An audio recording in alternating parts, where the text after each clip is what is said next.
In a time of misinformation, hidden agendas, and a decreasing moral code, isn't it about time we usher in a new paradigm? Join us as investigative journalist Anita Valentin takes you on a closer look at the stories that truly matter to you. Only on Real Revolution Radio X.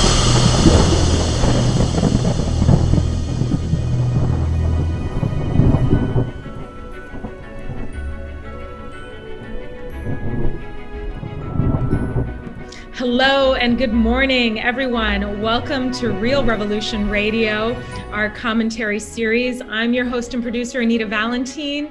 And on today's show, we're going to be talking about procrastination. Yes, procrastination. You're either doing it right now or you're going to be doing it at some point later in the day. We have the leading expert on it, Dr. Joseph Ferrari. Dr. Ferrari is also the highly acclaimed author of Still Procrastinating, the No Regrets Guide to Getting It Done. His book is also available on Amazon. Dr. Ferrari, welcome. Thank you, Anita. Thank you for being on time, and thank you for including me in your show today. You have an extensive resume, and I normally like to memorize my guest biographies. And I thought, well, the show isn't long enough, right? This is a big biography, but I want to give you street cred for sure. You're also a professor of psychology at DePaul University, author of over 350 scholarly publications. You're an international speaker. You've done over 700 presentations. And you're editor of the Journal of Prevention and Intervention since 1995. And I find what's most interesting is that you're also a deacon. Yes, Catholic deacon. Those are the married clergy in the Catholic faith. Everybody seems to know priests and maybe bishops, but there's the third one that's been around for a long time is the deacon. Yes. And you were a mentor of mine. And when I emailed you, you had no idea who I was. And you're like, do I know you? And I was like, excuse me. And then it slowly came back to me. Yeah. And I kind of chased you around because I was a big fan of yours. And I was so fascinated about this book that you had written on procrastination, because everyone has those issues. And I remember you telling me that you had written this book because of your wife. Well, that's part of the story. The other part of the story was my doctoral degree. Shall I start or can I jump in? Please. Okay. I got interested in this topic in about 87, 88. So I was in a graduate course, a doctoral course on self-defeating behaviors. People choosing to suffer, masochism.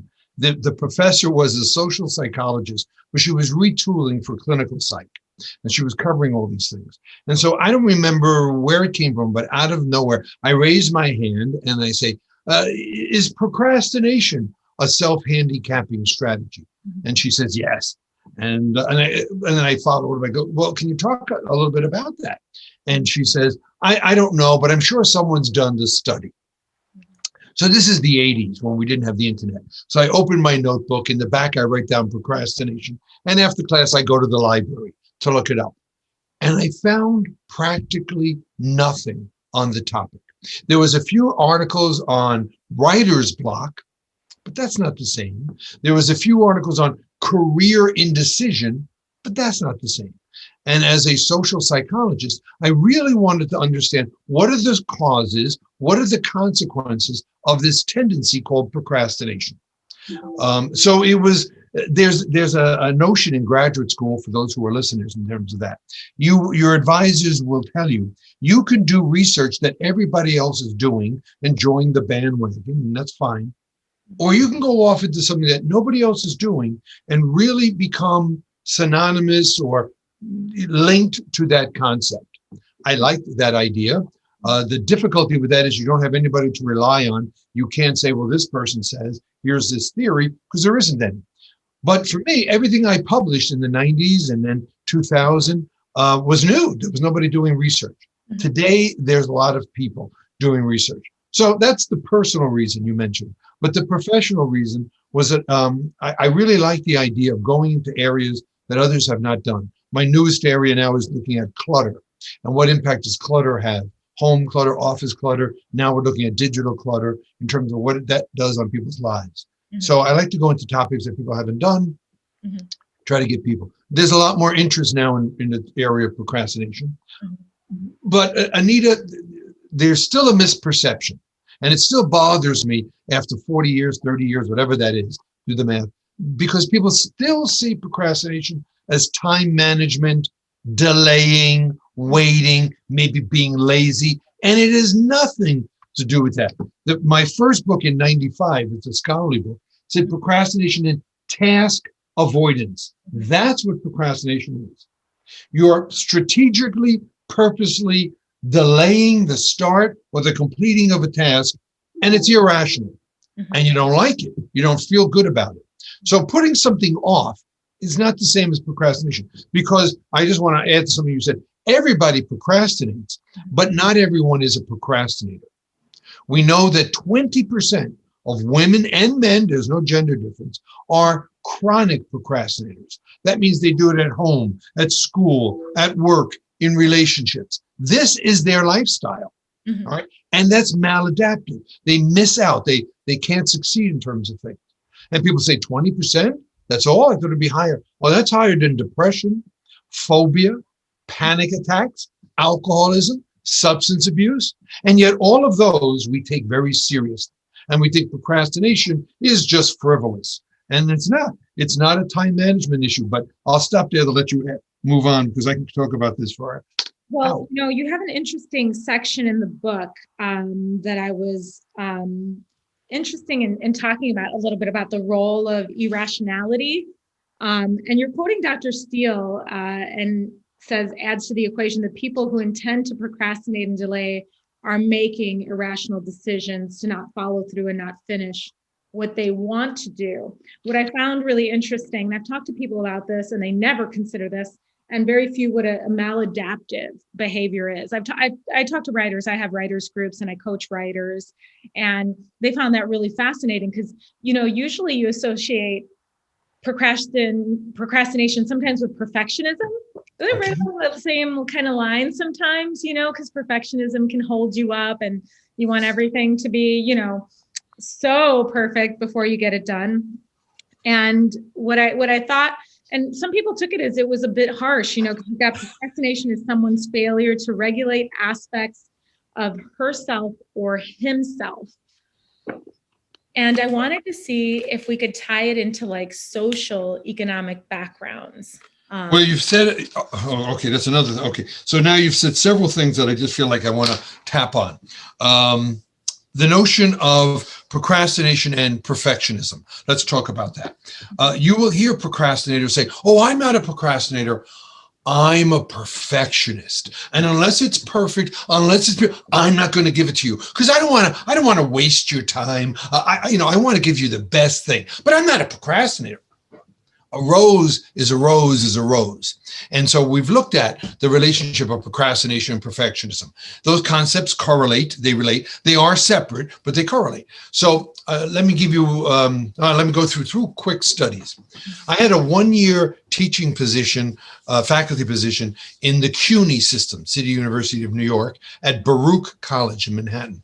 And it's a very, very good and well-known business school, public. So I'm teaching business majors. And a lot of my studies, I try to get non-college students, like a lot of people use college students. I like to use real people, if you would. And so I had my students go out and collect data, looking at procrastination and perfectionism in the following case. They asked people to fill out measures of procrastination so we could identify if the person in the study is a procrastinator or not. But they read us a little vignette of a character named Mr. Nolan. Mr. Nolan was a company auditor. He was a nice man, married, friendly, but he never got things done on time. And whenever he was asked about it, I'm working on it. Now, so they read the scenario, and at the end of the scenario, 1/3 says, and he calls himself a procrastinator. Another third says, and he calls himself a perfectionist. And the other third, no label. Because I was wondering, if I'm an employee and I'm a procrastinator, or perfectionist, and my boss is also a procrastinator, will she be easier on me when I do my annual evaluation? When it comes time for her to decide whether I get a raise or whatever, will she be easier even though I procrastinated the whole year because she's just like me? So I wanted to see that social comparison idea. Well, so people read this, okay, and then they had to decide things like, should he be allowed to continue his job? Should he be fired? Is he the cause of company problems? The bottom line, the takeaway is, it didn't matter if he called himself a procrastinator or a perfectionist, but procrastinators did not like him. So if you're a procrastinator, other procrastinators won't like you, even if you call yourself a perfectionist. They said, fire him. Like their own little cults. Yeah, you would think they'd have more sympathy because it's just, no, they want to distance themselves. Oh, I'm not like that guy. That's not me. Okay. But it is like you. Yeah. So there's this strong tendency to say, fire him, get rid of him. Okay, that was one study. In another study, I looked at procrastination and perfectionism, and you can edit out any of this that you don't want. And but I figured I got to answer these things. All right, so look at procrastination and perfectionism. We asked, I was wondering if non-procrastinators, could they be perfectionistic? And the answer is yes. But perfectionism means different things to the procrastinator and the non-procrastinator. Let me tell you and then explain. For the procrastinator, perfectionism is motivated by a desire to get along. For the non-procrastinator, it's to get ahead. Now, what do I mean? To get along means I want to do this job because I like you, because I want you to like me. See, I'm really working hard. Isn't it interesting? So the procrastinator will say, I'm perfectionism, so you kind of like what I'm doing. The non-procrastinator says, no, I'm going to be perfectionistic, not because you like me, because I want the best possible job. So those procrastinators who are saying, I do it to get the best possible job, really are trying to impress you. The number one thing that I have found about procrastinators is they're very concerned about what other people think of them. You've heard of the concept of self-esteem. That's how I feel about myself. In social psychology, we talk about social esteem. It's how others feel about me. And the procrastinator wants you to like them, how you feel about me, what you think about me. Now you might say, okay. Now you might say, wait a minute, now that makes no sense. No, that does make a lot of sense. That makes a lot of sense. That, if I'm delaying, you're not going to like me. Because I'd rather you have an image of me as lacking effort than lacking ability. Let me explain those. Think about that. I'd rather, if I'm not sure how I'm going to do, and I'd rather you get this image of I didn't try. Lack of, I'm really good. If I had more time, I'd give you a better job, do a better thing. You hear them say this, right? So they're showing lack of effort, which is not very positive, but effort can change. If I do the job and it's not very good, then it shows I don't have ability. And a lack of ability is pretty stable. So if I'm going to give you a public image, I'd rather you have the public image of I didn't try, lack of effort, than lack of ability. Because if I finish and it's no good, there's nothing I can do. Now, do you want me to talk about the time pressure thing? Because you said two more things, or am I just rambling on? You talked about socioeconomic. That's interesting, and I understand that too, because remember, you mentored me. I know, but your viewers may not know these things. All right, there's a common myth that Procs will tell you. I'll just do this one.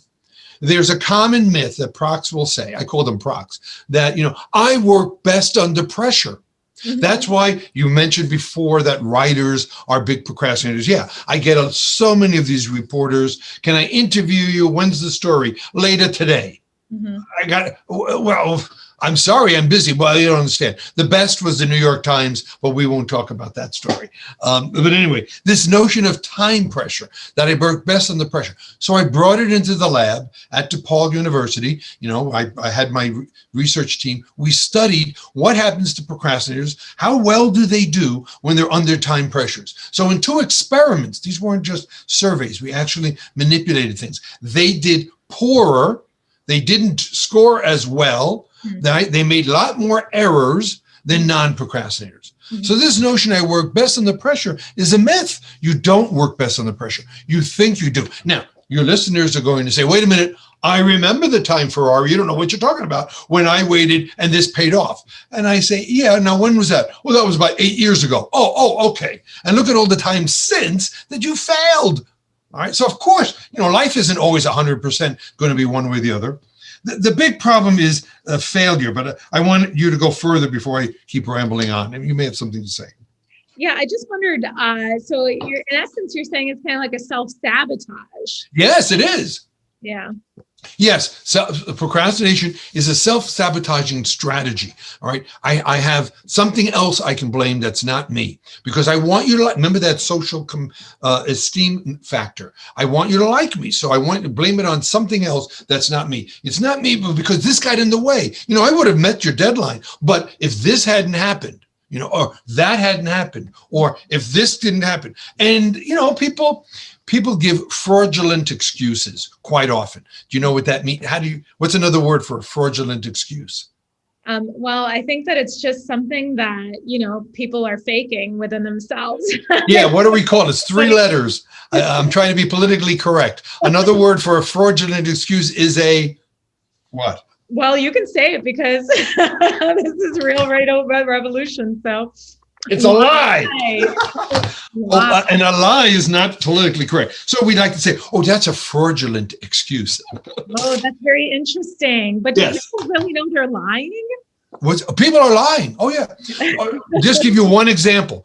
Students report. This was a study I did at 3 different colleges. DePaul was not included. And we asked students, when you give your instructor, your professor, a reason for not doing something, is it a legitimate or fraudulent? Over 75% of the time, students admitted at 3 different levels of schools that it's a fraudulent excuse. Now, that's when they admit. So it's even higher. What does it mean? It means people lie. People will give you, and because then we also asked, what did the instructor do? And they said over 90% of the time, nothing. Hear, give it to me next class. Oh, I understand that happens. So of course people are going to lie. Yeah, so it's the professor's fault. See, it's never the procrastinator's fault. Always blame it on somebody else. Very interesting. Why do people do this? Because there's a strong fear of failure and fear of success. Mm-hmm. Let me do fear of success because that's quicker. People will procrastinate for fear of success. And that may sound odd to your listeners or viewers. Why would someone procrastinate if they're going to do well? Maybe you have the quick answer. Why do you think? It's interesting that you say that the fear of success, and maybe there might be some just subconscious pressure in the mind of what that might mean. What is success and how much is success going to demand from me? In the future. Okay, I don't know about unconscious, but yes, if I do well, then you're going to expect more from me next time. And so if I don't do it on time and I don't give it to her, then you're not going to put as much pressure. So fear of success can cause people to procrastinate. But the very common one is fear of failure. People think they have to be perfect. And look, Anita, none of us are perfect. In fact, there actually is research in social psych that shows 85% of the time you should succeed. 85. I didn't say 100. That means 15% of the time, or if you would, occasionally, we ought to fail. That's right. Because if we fail sometimes, we learn from the failure. We grow from the failure. But there's this perception that I've always got to be right. I've always got to be perfect. No. Now, I didn't say mediocrity. That's 50%. 85% is the vast majority, right? But we learn from the failure. Our knees are made for us to go down. We're going to fail. The question for those of you who are viewers isn't, are you going to fail? I can tell you right now, you will. The question is, when will I fail? It's not if. It's like a car accident. It isn't if you're going to get in a car accident, you will. The question is when. If you drive, someday you will. So the question is really, how do you, not those knees going down, how do you rise? How do you get up out of the water? Native Americans say that the white man has it wrong. And what do I mean? Well, the Native Americans like to say that the white man believes they've got to walk through clear, crystal clear water. Life should be easy. The Native American says, no, you don't want clear water. You want muddy water. Because with muddy water, you got to put more energy. You've got to try hard and you succeed more. See? there's a thing we say in ministry life. People want sunny days all the time. Well, Anita, what would happen if all we had was sunny days? What would we have? The earth would become a what? Oh, well, you had the sun. Become a what? be scorched. Scorch, a desert. Mm-hmm. We need rain. You need to have rain, or you need to have, as I have today, a little snow coming down in April in Chicago, because that's what helps things grow. Again, not all the time. I don't want snow all the time, but occasionally, yeah, it helps things grow. So this notion, for those of you who are viewers of this, don't expect perfection. Don't expect no failure. Life will give you failure. That's not the question. The question is, can you be like the phoenix and rise out of the ashes and move forward? And that's what I tried to portray in the book. The title is called Still Procrastinating, because I was doing lots of, and then I'll stop after that. Because I feel like, I can talk forever on this. The title of the book is called Still Procrastinating because I was doing lots of media interviews like this, and people would come up and say, have you heard of this new book? And this author says that. And I would say, no, that's not really procrastination. They're talking about something else. And I don't know, who is that person? Anyway, so I retitled it Still Procrastinating because people have read the other books and now you're still doing it. Because this is based on the science. This is based on what does the research show? What are your causes? What is the consequences? Why is it that you fail? Because you will fail. Don't expect time management. The procrastinator will leave the time management program and say, that was interesting, but I call it in the book, the but however that they call it. But for me, it doesn't work because it's nice. However, in my case, they always got a good reason for why they don't do something. These aren't very stupid people. Procrastinators are very smart people. They're very people-oriented. They're just not task-oriented. And I'm not saying that we all have to live like robots. I do have to say we have to realize life is not about me. Life is about we. Life is all about us. If I procrastinate, then the next person can't do their thing, and the next person can't do their thing. If I didn't show up on time, then you wouldn't be able to do your show on time, and this wouldn't happen. There's that expression, you want something done, give it to a busy person. And that's because the busy person knows that time is important for them and for you. All right, and they value your time. And so I will meet your needs as well, because life isn't about me. Life is about us. It's about we. Okay. And so, I come up for air. Yeah, as you're talking, I'm wondering about like self-regulation and how people establish that in their lives. And I'm particularly interested in, childhood psychology and, templates and archetypes and how we develop our sense of self, right? So what we're essentially talking about is self-regulation here. How do you regulate yourself to have better behaviors that are productive, where you succeed, right? But what if you're in an environment that you don't see that? Everything is either chaotic or unstable, and you just aren't taught that particular skill set hasn't been developed. Okay, a few things that I've heard that I want to talk about. You mentioned archetype. I'm not a Jungian, I'm not a Freudian, I'm a research psychologist. So those areas, in fact, it's controversial. One could argue that they are not psychology at all. That's more of humanities kind of approach. But let's look at the archetypes, because I think one of the things that Jung makes a good point about is the shadow self. Goes back to this notion of failure. I think people don't realize that they always have their shadow with them. Jung called it your shadow side, right? You can't leave your shadow. It's always with you wherever you follow. And what we need to have. What do deacons call it? What do deacons call it? Shadow, failures, wounds. I like to call it your wounds. Yeah. I believe that. And when I talk to people, I will say to them, look, you never, ever, ever try to cause harm. There should never be intent to cause harm. But sometimes in life, people bump up against our wounds and they don't know we have those wounds and they touch those wounds. And so you get angry and pissed off at them.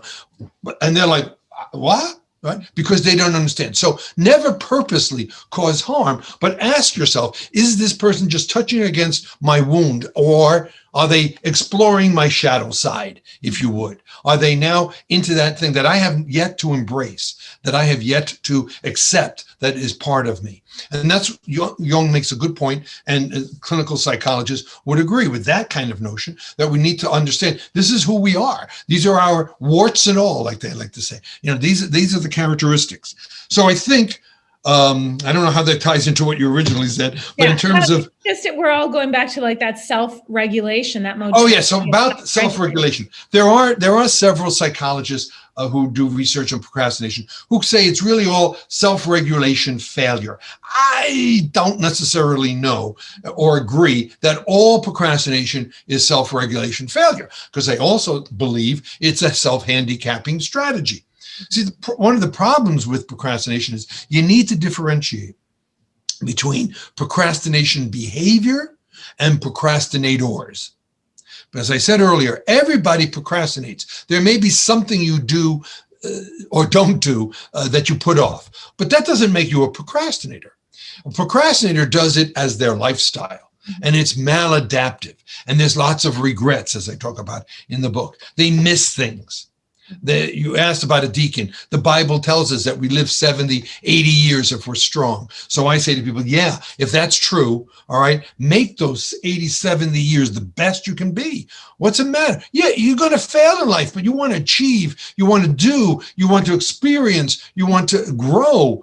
Don't just be fearful of these kinds of things. You need to experience and realize that. So yeah, self-regulation is this inability. Some people will say people procrastinate because they want the immediate pleasure, right? So they're putting off the task, because the task may not be pleasant. It may be aversive. It may not be something they want to do. But I want the immediate satisfaction I'm getting now.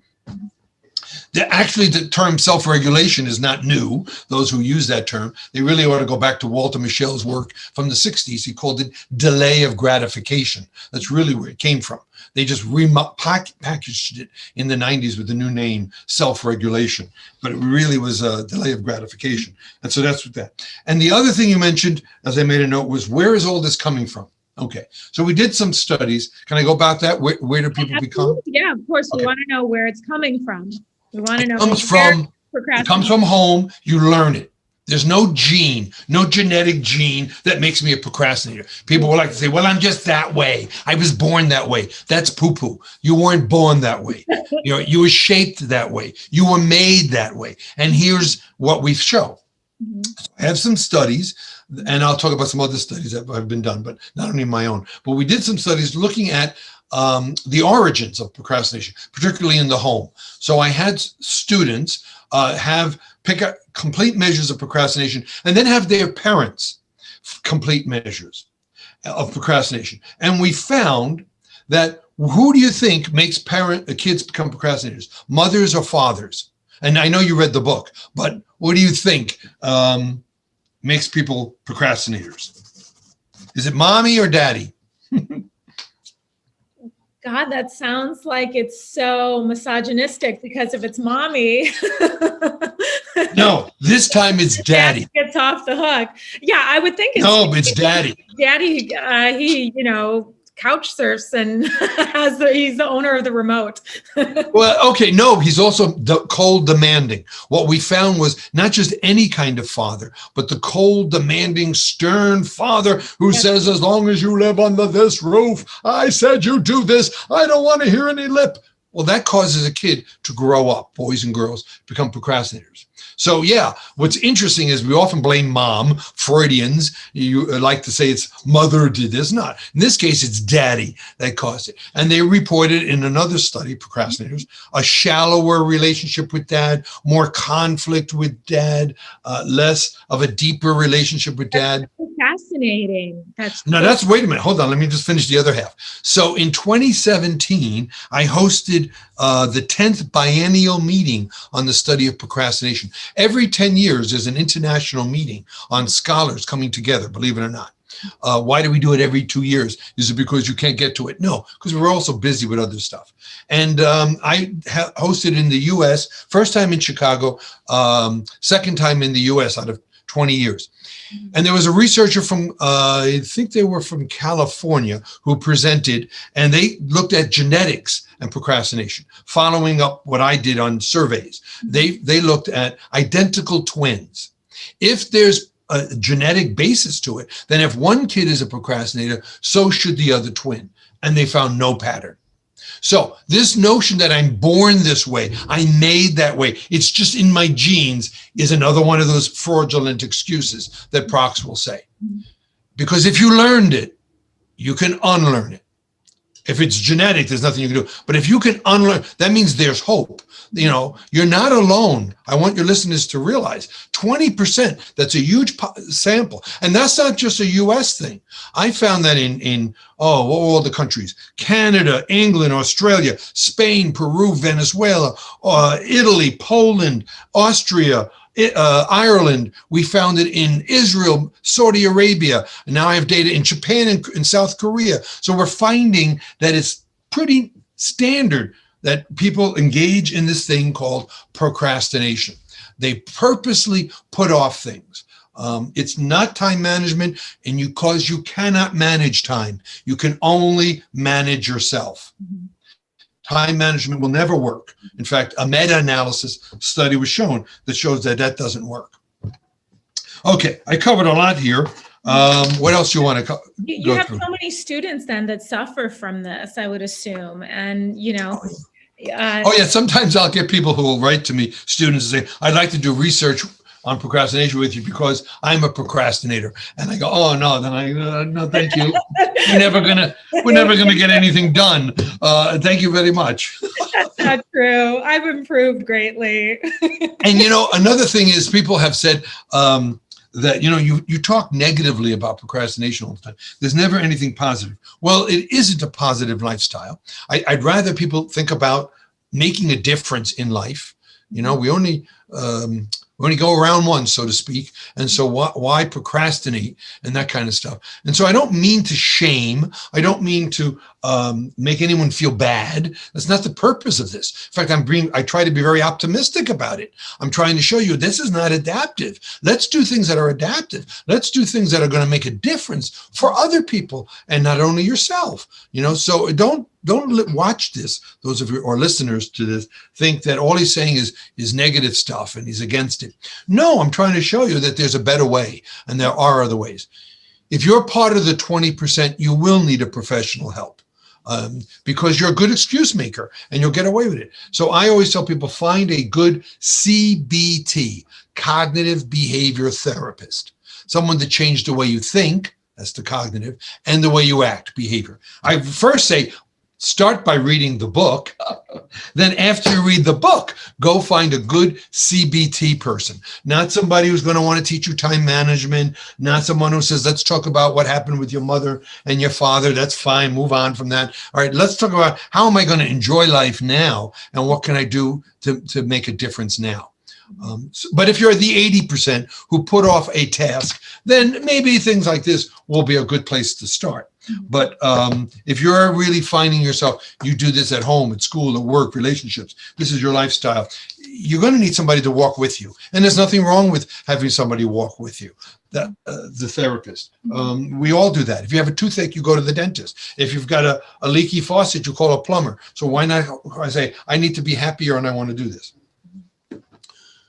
During COVID right now, there's a lot of procrastination going on, and I think that's just temporary. I don't think what we're seeing right now, you know, we're social animals, and now we've been told to not socialize. I never liked the term social distancing. I don't think we should be social distancing. We should be physically distancing. There was a big difference. I wish we never came up with that term, social distance, because social distance really means I'm not going to talk to you. I'm going to hide. And no, we're social creatures. Zoom, look at these kinds of approaches. These are wonderful. What we need to do is physically distance, is not be close physically. But I guess it's more catchy to say social distancing. It's just really a misnomer and sends the wrong message. All right. And so you said everybody procrastinates. So what do you procrastinate on? I don't like cutting the lawn. You are correct. I have a lot of publications. 350 is a lot of publications. I mean, this is more than people that I know who are at Harvard or Stanford, and they'll say, "Yeah, I have 100 pubs," and I go, "Oh, I got 3 times that many," and yet I'm at DePaul, which is a good school. I like DePaul, but I'm just simply saying. I don't procrastinate. People who know me don't know I don't. But when it comes to cutting my grass, I don't like cutting the grass, because what is this thing? I have to fertilize this thing to cut it. And there was a time you'd bag it, throw it away, and only do it again. And so I find that is something I don't really enjoy. But I do it. I rationalize it in my head. Well, I have a pretty big front yard and side yard, so I'll get exercise that way. I don't want a riding one. I want the exercise of walking. So I know that I'll burn some calories that way. I don't want to know how many calories, because maybe people will say, "Oh, but you don't burn that many, Ferrari." Don't tell me that. Let me think that I'm burning a lot of calories. So it makes me do that. So yeah, that would probably be the only thing. Is that just something you haven't been able to get over? Has this been a long time chronic issue? Well, I had a son, and when he was young, that was his chore, so that helped. Then now he's an adult and he's moved on. I can't see paying somebody for this because I want the exercise. So fertilizing it, we do that. I've hired somebody else to do that now. And let me talk about age and procrastination too. Okay. As we get older, we procrastinate more, but not because of this avoidance. An 85-year-old person, whatever, older person may procrastinate, but that's developmental. As we get older, we slow down, we do less. And that is procrastination, perhaps is merely more delaying.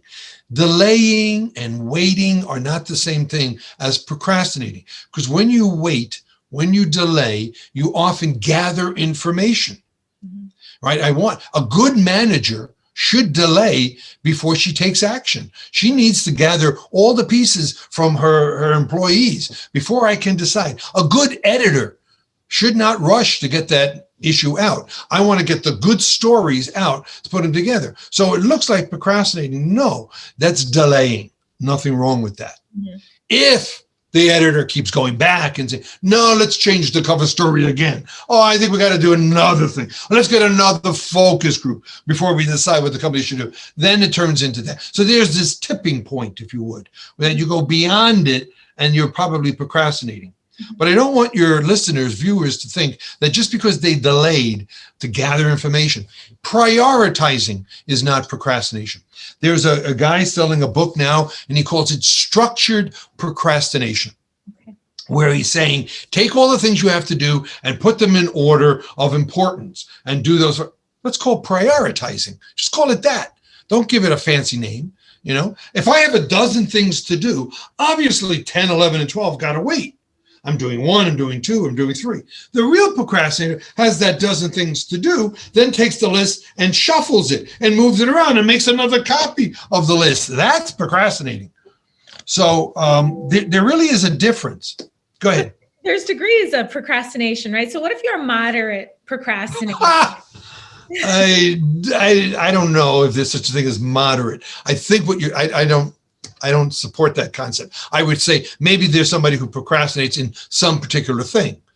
And then they call themselves moderate. I only procrastinate there. Well, that goes back to what I said before. That's procrastinating in that one task.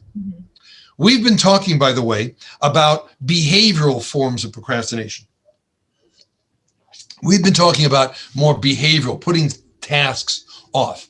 But I want the listeners, the viewers, to understand there's also cognitive form of procrastination, indecision, indecisiveness. I can't decide. Well, that's another form. We call that in the field decisional procrastination, when the person fails to make a decision on something. I can't decide, do I want this or that? That's another form of procrastination. So, and that is related to the behaviors, but it's also separate. There's a much smaller body of research on indecision. Again, like I said, very beginning, there are people who looked at indecision for career goals, but I'm looking at indecision as a lifestyle. And I've got some experiments and some papers on that. And people don't generally consider themselves as procrastinators. Do they actually consider themselves No. more so as perfectionists? No, contrary. We actually published a couple of studies where we said to people, do you see yourself up as a procrastinator? And the answer was yes, I should. And then we asked them, do other people see you as a procrastinator? They said yes. I gotta see. And what's Are you familiar? What's the age demographic that you worked within when you surveyed? I'm writing this down because I want to send you the reference on, I think it was called, quote, Guess I Am a Procrastinator. And that had something with a title on that. I don't remember. When you've got 350 publications and you're getting older like me, you don't remember what each study did. And that, I'm sad to say. I don't remember. That might have been, I don't remember my co-authors. I got to look. I think that was college students. Have you ever heard of, this is off, you can stop the taping on this. Have you ever heard of ResearchGate? No. Okay. This is it's free. Scholars put all their articles on ResearchGate. And so you can go in there and you can type in the word procrastination, type in Joseph Ferrari, and you'll see all the publications. So just if you ever need to know that. So it's on ResearchGate. When people say, can you send me the article? I say, I don't have it anymore. But if you go to ResearchGate, we downloaded it. Years ago, I had a doctoral student, needed some hours to do something. And I said, here, take all my papers and upload them all and put them on ResearchGate. So I have them there. And so he did that. And then I've been keeping up since. That doctoral student wasn't a procrastinator, right? No, he wasn't. No, he wasn't. Although now, I don't know. Yeah, no, he wasn't. I'm not going to talk anymore about that. I don't know what he's doing now. Give us a name. Give us a name. No. Keep the innocent. Nice guy. A nice guy. I always liked him. And he was a nice student, nice man. But anyway, so I'll send you that. But there was another question in there that I digressed and I don't think I answered. Do you remember what you just asked me? Well, we started off with the moderate procrastinator. Oh, yeah. I define myself as that too, because I normally will hit the ground running, but there are some things that just take me. I gotta, I'm writing a book as well. And, the book writing process is kind of like, there's quite a bit of resistance for some reason. And I think that. But see, you're not a procrastinator. You're procrastinating when it comes to writing the book. For me, writing this book was very easy. I know a lot of people say it takes a long time. All I did was, this came out in 2010. It's considered old now. So I wrote this in 2008, 2009. I forget exactly, but 2-3 months. I just went through my articles and then started organizing them and looking at the areas that I wanted to cover. So this wasn't too difficult to do. People have said I should write another book, and I really feel, but I moved on. I don't really do as much work on procrastination anymore. My work, as I said, I look at clutter and the impact that clutter. Yeah, I think we should. That's another story. Yeah, I think we should do a show together. And I saw that you do stuff on spirituality too. Oh, yes, I love to talk about that. Sure. And I was like, oh, okay, great. There's a lot to go off of. Yes. And today people say they're not religious, but what they're really saying is, I don't want to follow an organized religion, but people are hungry for meaning in their life. What is the purpose of my life? And for religion often supplied that for people. So I'm finding with young people that they're no less hungry. They just don't want to be fed with this. They want to be fed with something else. So yeah, we ought to talk about that, because I think there's a vast misunderstanding of what religion can offer. But anyway. But procrastinating isn't a sin, right? No. Okay. No. What was 7 deadly sins, like sloth? I don't know. Yeah. No. Idleness. Yeah. No. I was like, oh boy. No, because procrastinators are not lazy. They aren't idle. They're doing other things that they shouldn't be doing. They're working very hard doing something else. So, this notion that they're lazy, no, they work hard just doing that when they're supposed to be doing this. Right? That's the issue. They're doing something else.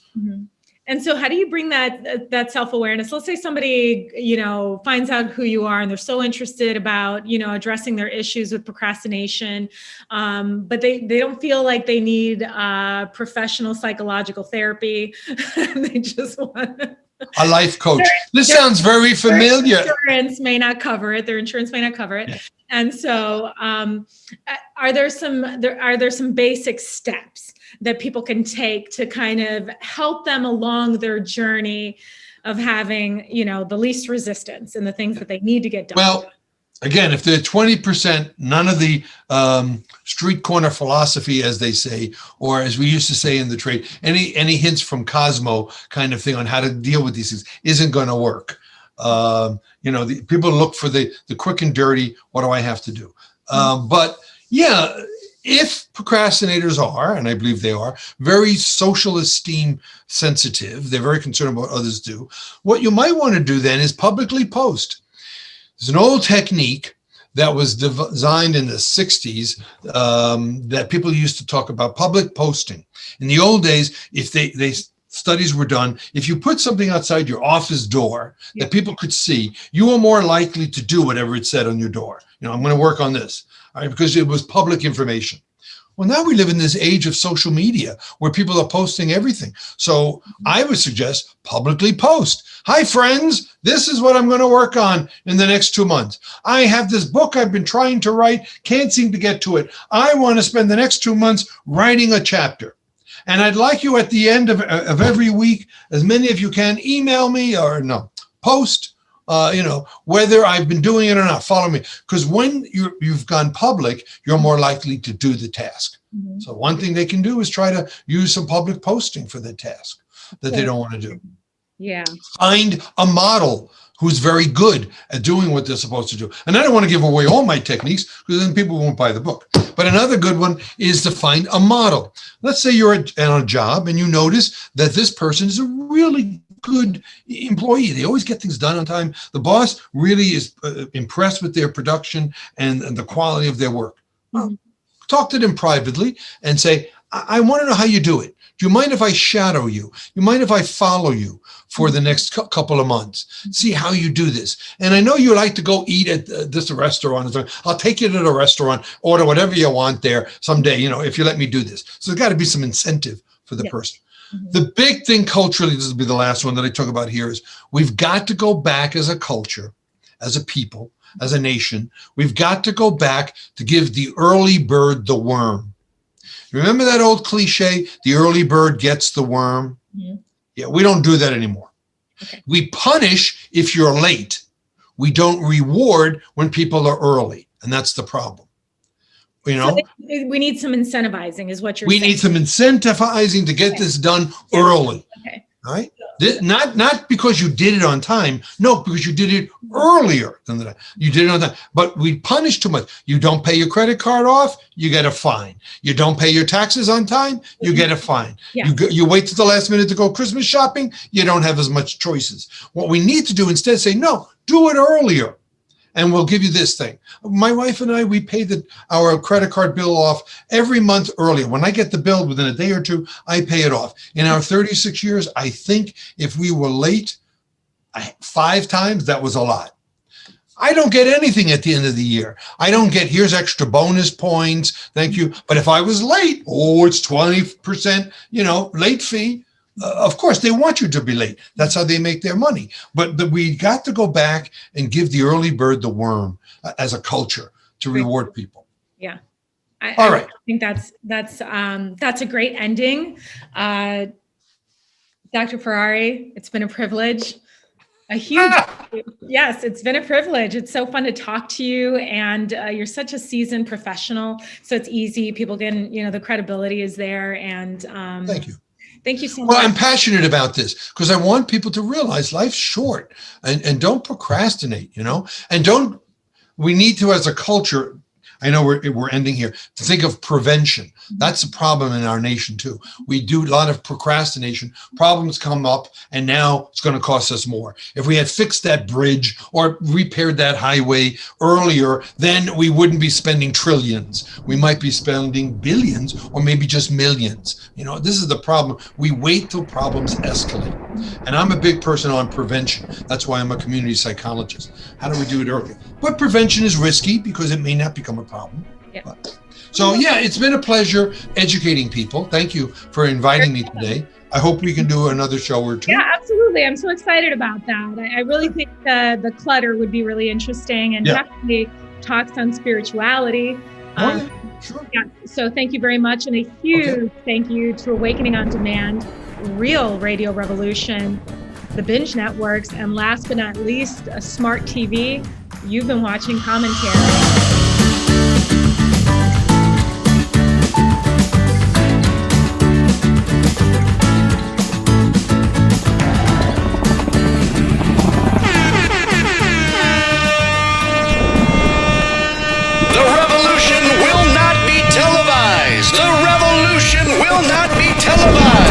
But heard instead, dear listeners, through podcast radio on realrevolutionradio.com. Never before has inspirational podcast radio been taken to this next level of wow. Until now, today in the age of information, more and more people are searching for answers and in solutions in how to better approach and perceive every day-to-day concerns by tuning in to realrevolutionradio.com. Isn't it about time we take back our lives, back in consciousness, in a higher state of awareness, in the evolution of our own state of higher well-being? Yes, we can do so consciously every day by tuning in to the many groundbreaking and third eye-opening podcasts. Our new Cleveland-based network of over 33 paradigm-shifting internet talk shows. Only on realrevolutionradio.com. Be part of that change. Evolve. Be inspired.